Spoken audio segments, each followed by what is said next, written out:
sucedeu esta oração de Paulo, onde ele escreve numa carta para os irmãos da cidade de Éfeso, chamados Efésios.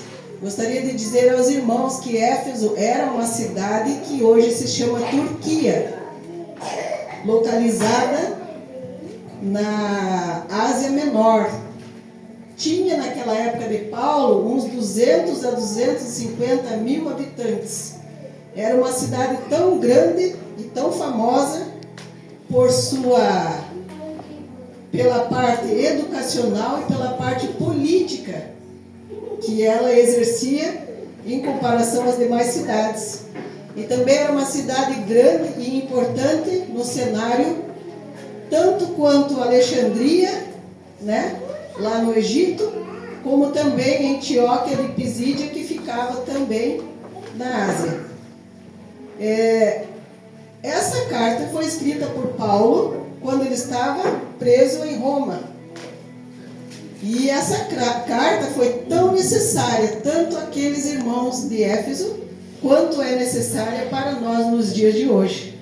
Tanto que os estudiosos chamam essa carta de encíclica, que quer dizer que ela tem um ciclo onde ela vai passando de igreja a igreja, de geração em geração, e hoje ela está aqui presente entre nós e estará no futuro, quando nossos filhos, netos, bisnetos e tataranetos estiverem também ouvindo a palavra do Senhor. Amém, irmãos? Paulo estava então preso em Roma, né? E a data que os estudiosos dizem em que essa carta foi escrita, provavelmente aconteceu essa escritura, nos anos que foram de 60 a 62 depois de Cristo, né?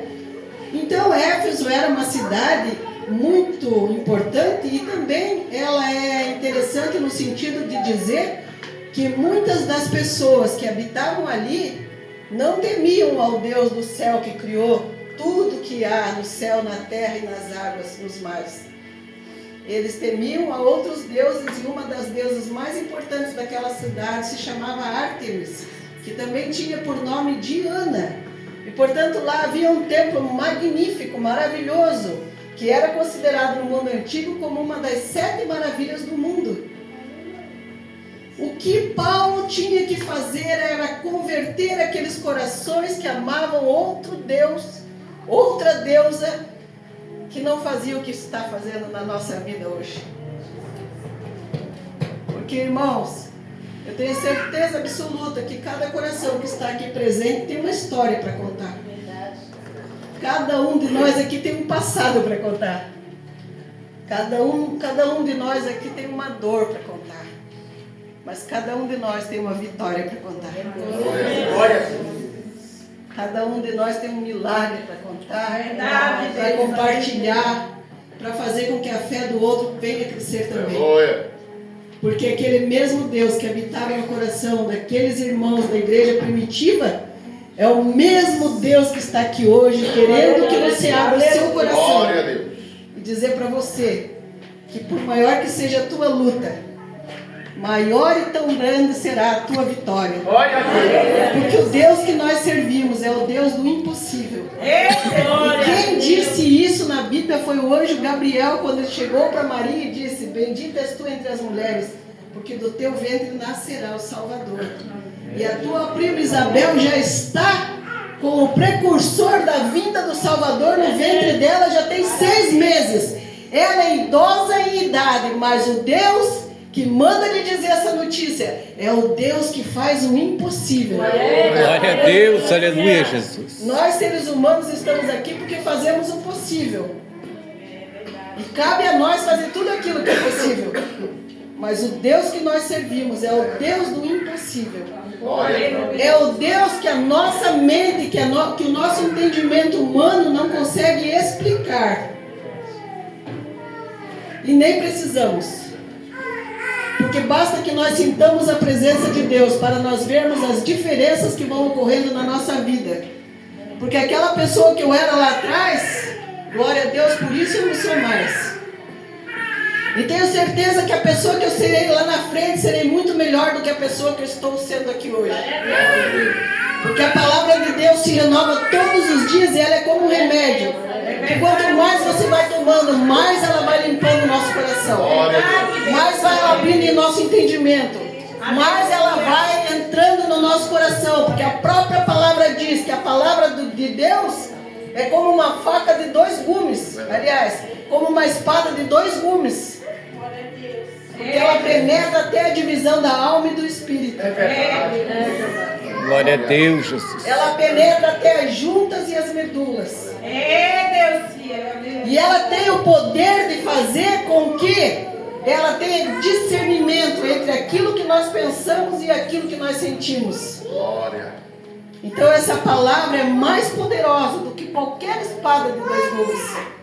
Porque ela vai entrar em nós, vai fazer uma divisão entre a alma e o espírito. Glória. Irmãos, eu estava lendo um livro do Spurgeon, que é considerado o príncipe dos pregadores no mundo. E nós sempre ficamos sem entender que história é essa de ter alma e ter espírito. E esse pregador, respeitado no mundo inteiro, todos os pregadores correm para ele. Porque ele é o entendedor da palavra, humanamente falando. E ele diz que a alma é o homem que vive sem Deus. E o espírito é o homem que vive com Deus.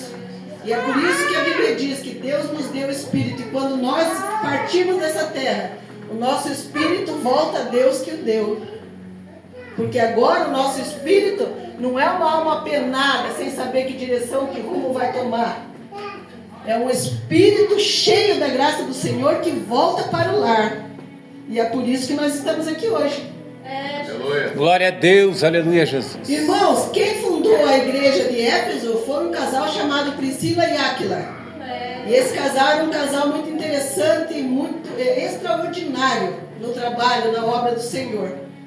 Tanto que quando Apolo chegou na igreja de Éfeso, Paulo e Priscila, quando viram ele falar, e ele falava fluentemente, com muita convicção das coisas de Jesus, eles é que orientaram Apolo a falar melhor sobre os mistérios, sobre o reino de Deus, sobre a pessoa de Jesus, sobre a salvação que Jesus pregava, sobre a libertação que Jesus pregava, e sobre como é que nós devíamos trabalhar e devemos trabalhar hoje para o reino de Deus.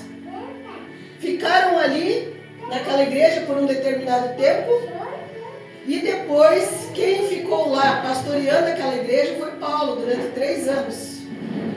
Passado esta fase de Paulo, Paulo volta, né, vai embora dali, e quem passa a pastorear a igreja é Timóteo. E Timóteo fica ali por um ano e meio mais ou menos. E a intenção maior que Timóteo tinha era enfrentar os falsos profetas que começaram a penetrar dentro da igreja e difundir ideias que iam contra a doutrina bíblica do Senhor, que iam contra a palavra do Senhor, que iam contra o ministério de Jesus. E esses homens pregavam fábulas e genealogias, fábulas genealógicas do Antigo Testamento, mas de uma maneira, como que eu posso dizer, deturpada daquilo que se referia à palavra do Senhor. Então, o trabalho ali foi grande, sabe, irmãos? 30 anos depois, Jesus dá uma carta a João, dizendo nesta carta, lá no livro de Apocalipse, no capítulo de número 2, que vai do versículo 1 ao número 7, dizendo que ele conhece as obras da igreja. Agora é para nós, irmãos. Era para a igreja de Éfeso e é para nós também. Ele conhece as obras da igreja. Ele conhece o trabalho e a perseverança dos irmãos dentro da igreja. Ele sabe que a igreja não suporta o homem mau e o homem mentiroso. Ele sabe também que eles não esmoreceram, que nós também não esmorecemos porque estamos aqui. Se tivéssemos esmorecido, desanimado, não estaríamos aqui hoje. Mas Deus tem algo contra mim e contra você. Deus disse naquela carta escrita para Éfeso daquele tempo e diz para nós nos dias de hoje que ele estava entristecido porque nós abandonamos o primeiro amor. Meu Deus. Olhe para dentro de você e lembre do tempo que você se entregou a Jesus, entregou a sua vida a Jesus. Meu marido sempre fala nisso. Eu lembro que ele subia um monte com os irmãos da igreja, quando chegava em casa, eu dormindo ali pela madrugada, 4 horas da manhã, ele me acordava, amor, olha o que eu trouxe do monte, amor. Ele vinha com aquele, como eu não sei o que é aquilo que ele trazia do monte, era iluminado.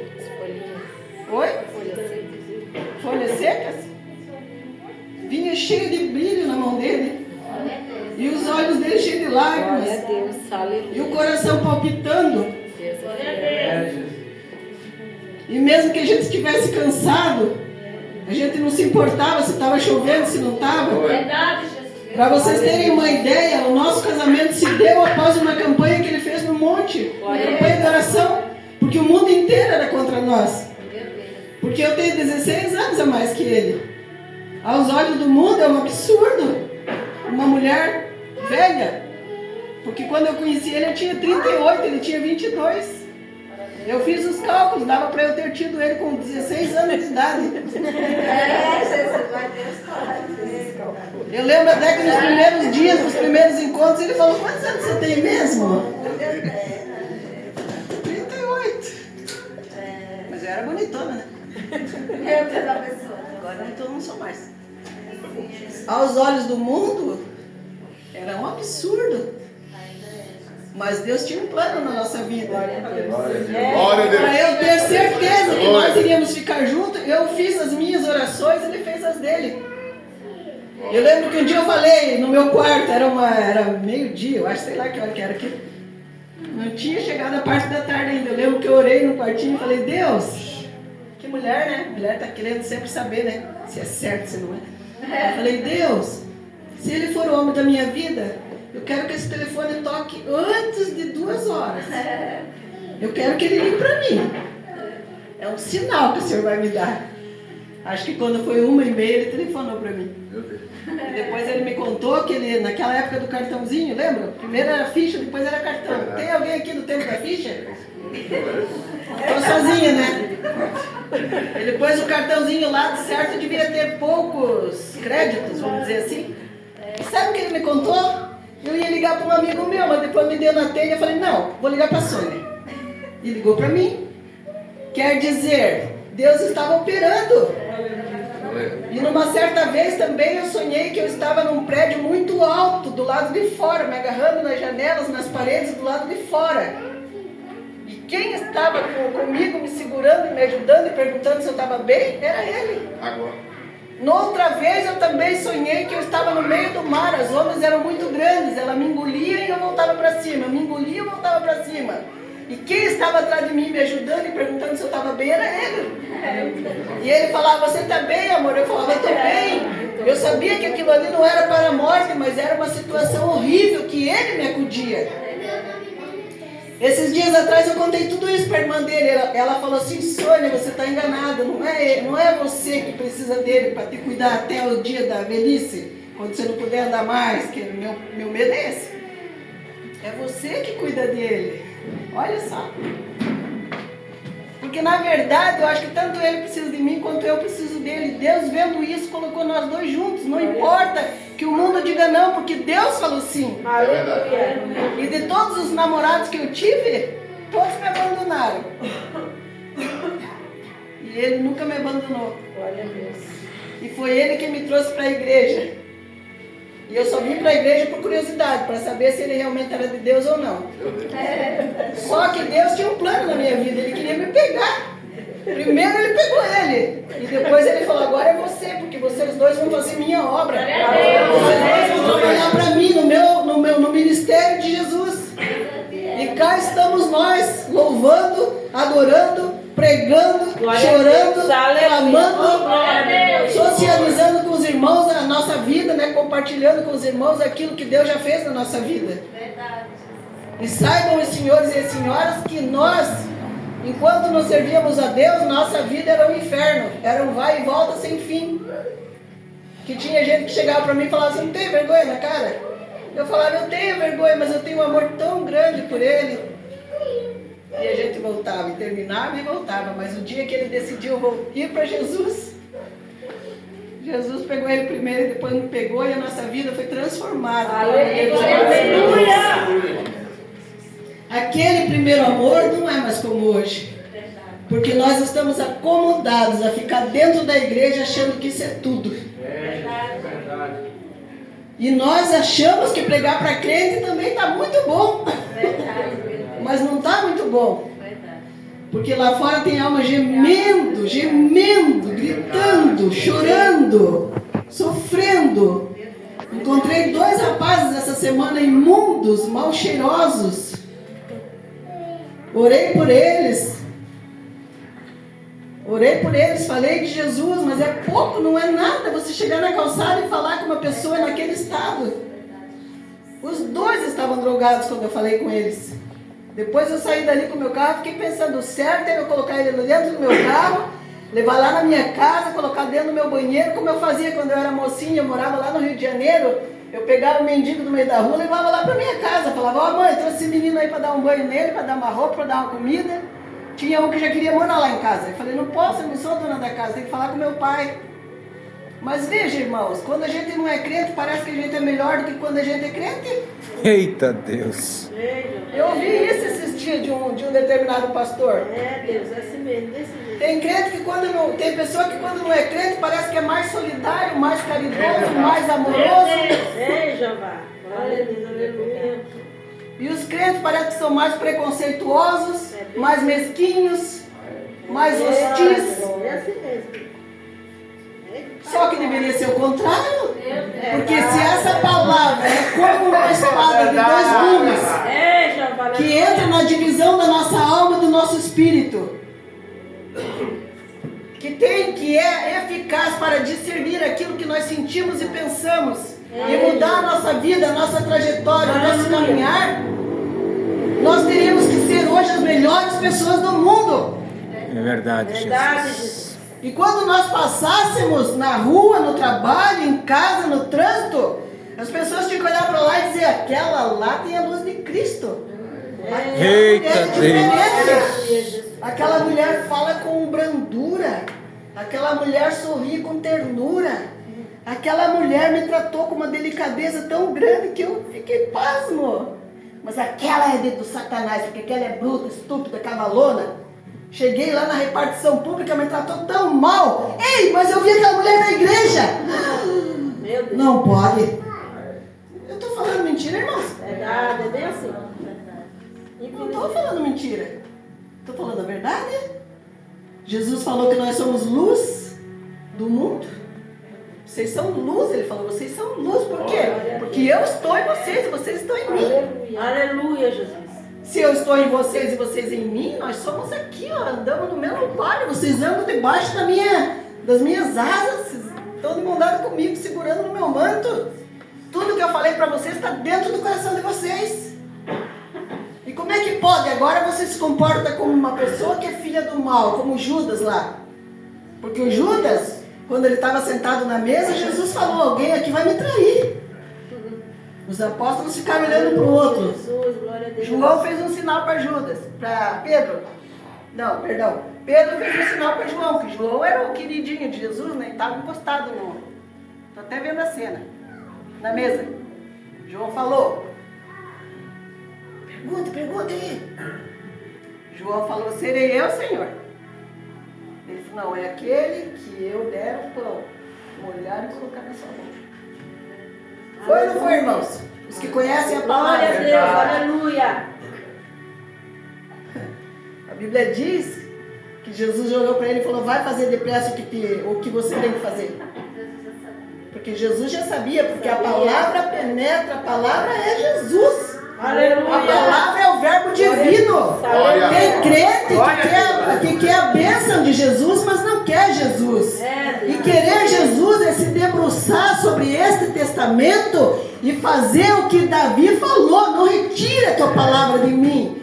Guardei não tire o teu Espírito Santo de mim. Guardei a tua palavra aqui dentro, sabe para quê? Com um motivo. para não pecar contra você. Aleluia! Porque se eu guardo isso aqui, toda hora que eu estou caminhando, que eu estou andando, que eu estou trabalhando, que eu estou tomando banho, que eu estou lavando a louça, que eu estou fazendo a comida, que eu estou cuidando do cachorro, que eu estou arrumando a cama, a palavra está aqui, ó.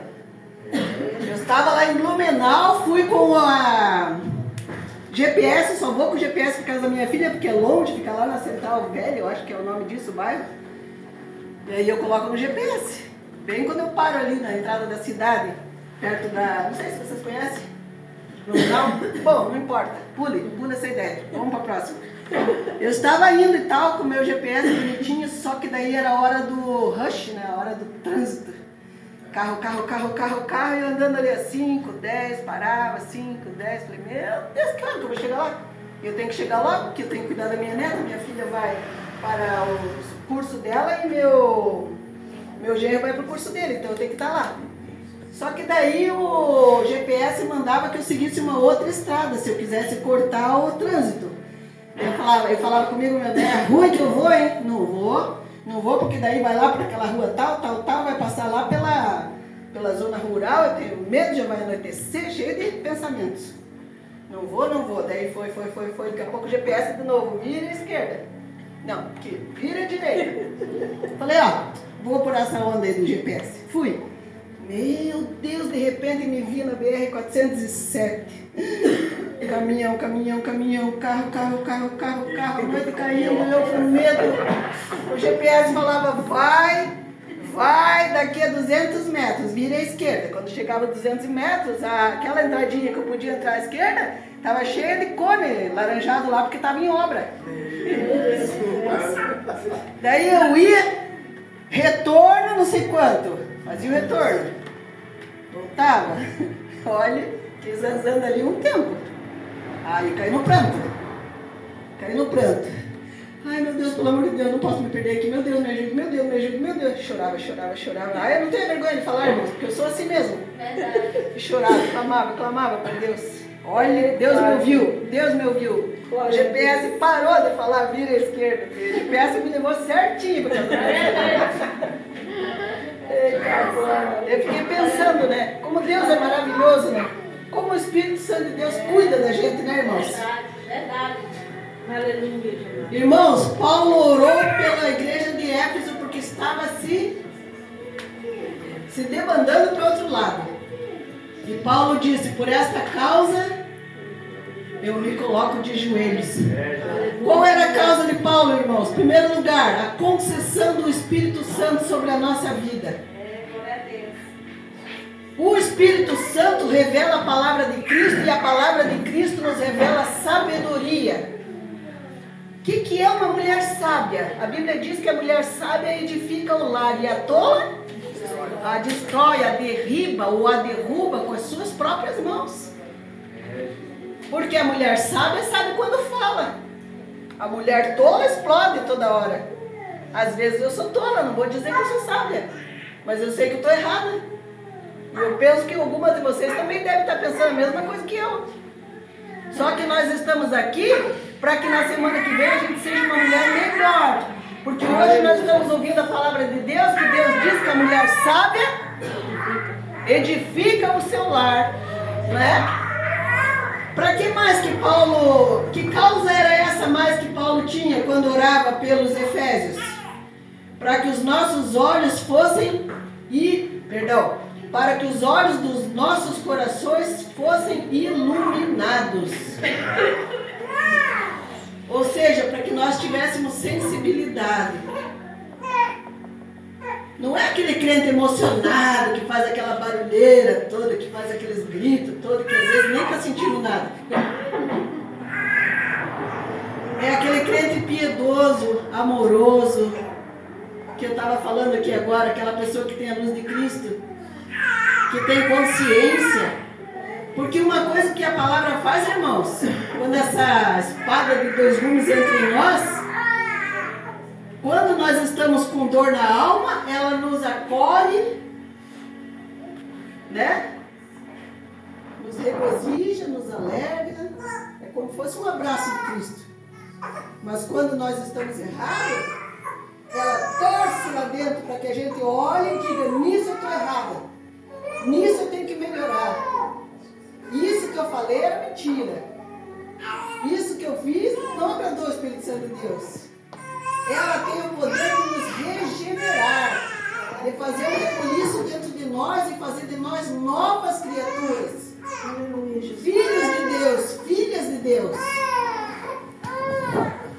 Paulo orou também para que nós saibamos a riqueza da herança da glória de Deus. O que nós vamos herdar, irmãos, de Deus? Quem vai falar? A salvação. Salvação do quê? Você salva do quê?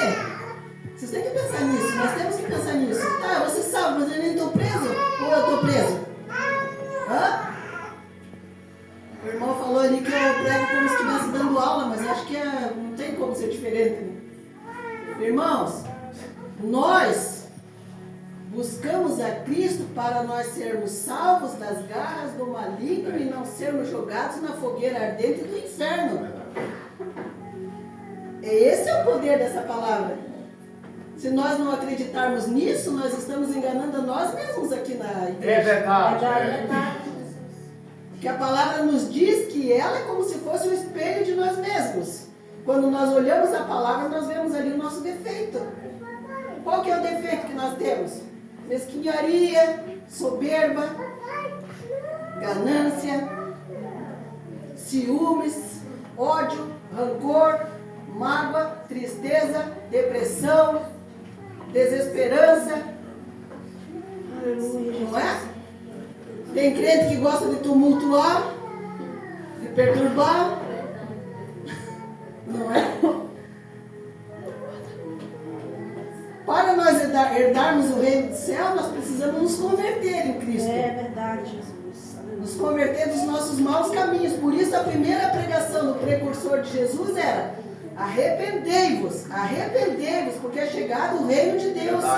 Porque Cristo está aí. Então se arrepende quando é tempo.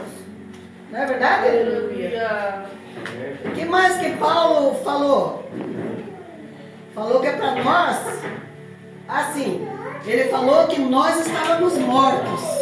Lá no capítulo 2 de Efésios 2:8 diz que nós estávamos mortos. Verdade.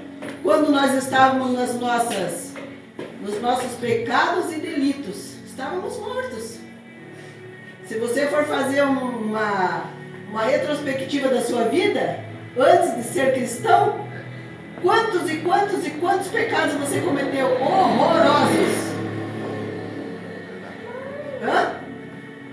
Porque eu não quero nem lembrar dos meus, porque quando eu lembro eu choro de vergonha e fico pedindo perdão para Deus todo o tempo. Me perdoe, Senhor, porque eu fui aquela pessoa horrível. Pessoa horrível. Mas será que ainda tem pessoa horrível no nosso meio, irmãos? Tem. Tem. E o pior de tudo não é estar sentadinho aí. O pior de tudo é estar aqui, ó, no púlpito do Senhor. O pior de tudo é estar aqui, ó, pastoreando, pregando o Evangelho de Cristo falsamente. É verdade, Jesus. Vocês viram a última aí do pastor de calcinha? Imagina. Meu Deus. Fazendo uma pesquisa de noite de calcinha. É difícil da gente entender essa situação. Não julgueis para que não sejais julgados, porque com a mesma medida que julgarem, serão julgados. Porém, eu só estou dizendo aqui, é difícil de entender como é que um pastor se dispõe a um papel deste. Seja Deus quem vai julgá-lo, quem vai tratar com ele, não nós. Mas enfim, né? O outro pastor que pegou dinheiro da igreja, comprou carro de luxo para amante, tinha amante, blá blá blá blá blá blá blá blá blá, que todo mundo já sabe. Mas enfim, o que a Bíblia diz a respeito de nós no final dos tempos? Que muitos de nós teríamos o coração esfriado, o amor esfriaria. Por conta do quê? A ganância Do pecado, da iniquidade, né? Que é tudo isso que nós tínhamos falado aí. Quer dizer que toda vez que você der lugar ao pecado na sua vida, como é que o amor vai esquentar? Se nós ficarmos longe da fogueira, do fogo, do Espírito Santo, como é que nós vamos nos esquentar? Não vamos nos esquentar. Estou achando que acabou o tempo, né, irmão? Porque os povos já estão bocejando. Que horas que acaba o culto? 9h30? Só queria fazer menção a uma coisa que está me ardendo no coração já tem dias. É rapidinho. Jesus Cristo, quando andava nessa terra, os fariseus estavam doidinhos para pegar ele e levar para aquela cruz. Tem um hino que diz que quando todo milagre que ele fazia, mais perto da cruz ele estava. Não é, irmão? Que toda a vida dele, ele sabia que cada dia ele ficava mais perto da cruz. Ele sabia que ia para a cruz. Ele sabia que ia ter um traidor. Ele olhou para Judas e já sabia que o Satanás entrou naquele coração naquela hora e falou: vai depressa fazer o que você veio para fazer. Ele sabia tudo isso. Só que ele também sabia que todos os pecadores não tinham culpa de não ter conseguido conhecer ele ainda. Tanto que lá na cruz do Calvário ele falou: Pai, perdoe porque eles não sabem o que fazem. Lá na cruz ele teve misericórdia. O ladrão do lado falou: lembra-se de mim quando você estiver no paraíso. O ladrão do lado naquela hora reconheceu que ele era Deus. E que ele ali morrendo estaria indo para o paraíso e poderia levar quem quisesse. Só que o ladrão tinha um referencial, o ladrão tinha um arrependimento no seu coração. Enquanto que o outro debochava dele. E ele falava: não deboche dele. Porque ele não tem culpa de estar aqui agora, mas nós temos, porque nós temos pecados para pagar. Não é? Cristo sabia de tudo isso, como Cristo conhece cada um de nós aqui.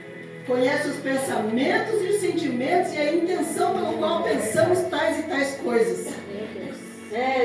E um dia um desses fariseus que estava doidinho para pegar Jesus no pulo, convidou ele para jantar na casa dele.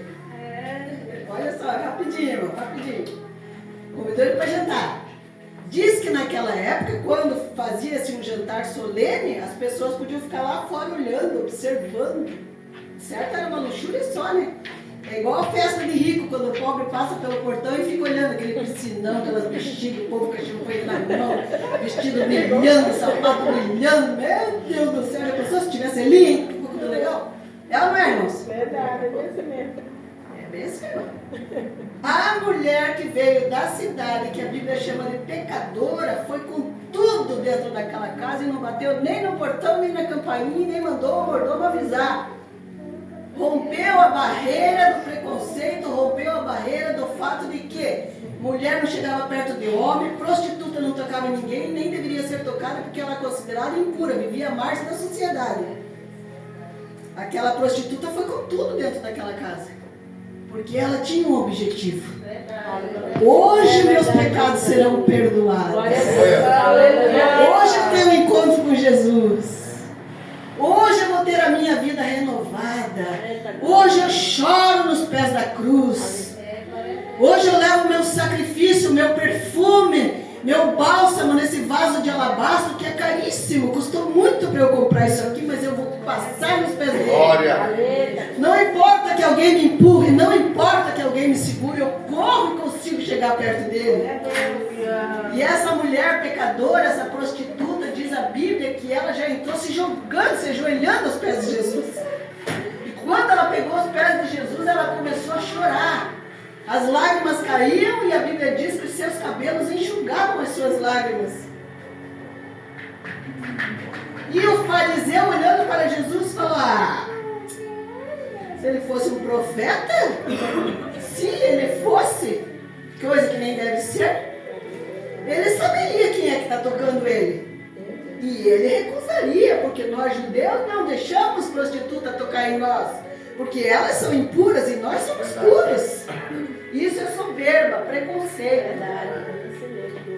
Fariseu nojento. Como tem muitos no meio de nós. O irmão concorda com tudo que fala.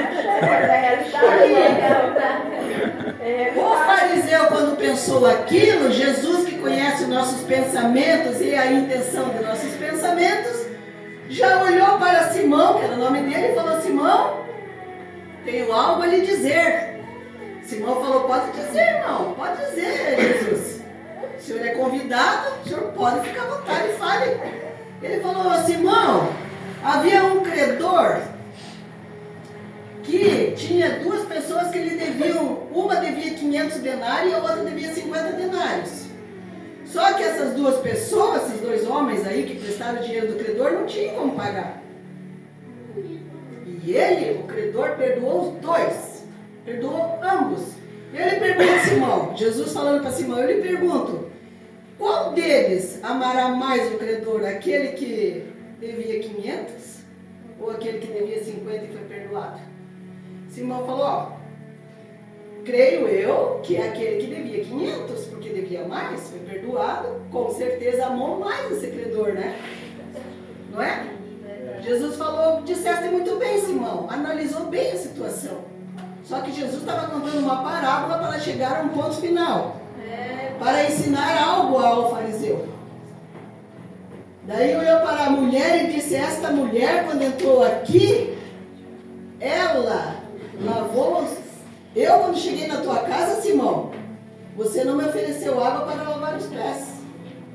Você não me deu o beijo, que eles chamam de ósculo, né? Você não me deu o beijo. Você não colocou óleo na minha cabeça. Essa mulher, ela não para de beijar meus pés e ela lava os meus pés com as suas lágrimas. E ela passou o bálsamo, está aqui, por quê? Porque ela é uma pecadora que aparentemente pecou mais do que você, mas ela me amou mais. Ela confiou mais no meu perdão. Ela veio buscar a mim de uma maneira diferente, especial, coisa que você não fez, Simão. E ele olha para a pecadora e diz para ela, teus pecados, o povo ali daquela mesa ali, os 6 de um lado, 6 do outro, 12 pessoas, segundo o meu pastor lá da outra igreja, estavam entre si falando, olha, quem é ele que perdoa até os pecados dos outros? Quem é esse homem? Daí ele olha para a pecadora e fala assim, teus pecados estão perdoados, vá em paz, a paz de Cristo, a minha paz eu vos dou. Viva em paz de agora em diante, porque de agora em diante você não é mais uma pecadora. Você é uma mulher regenerada pelo meu sangue que vai ser derramado naquela cruz. E lá no futuro, certamente você estará sentada no trono, como eu estarei. Porque nós lá, irmãos, teremos mansões celestiais para adorarmos. E aquela pecadora certamente foi para os braços do Pai quando saiu dessa terra. Assim como nós iremos também. Mas tem que ter um arrependimento diário, porque nós pecamos todo dia. E todo dia, se nós pecamos e nos arrependemos, amanhã nós temos que ser melhor. Porque não adianta pecar hoje, pedir perdão hoje e amanhã ser a mesma perdoação. Amém, Jesus. Pode se colocar em pé. Peço aos irmãos e às irmãs, aquelas que querem uma oração, aquela que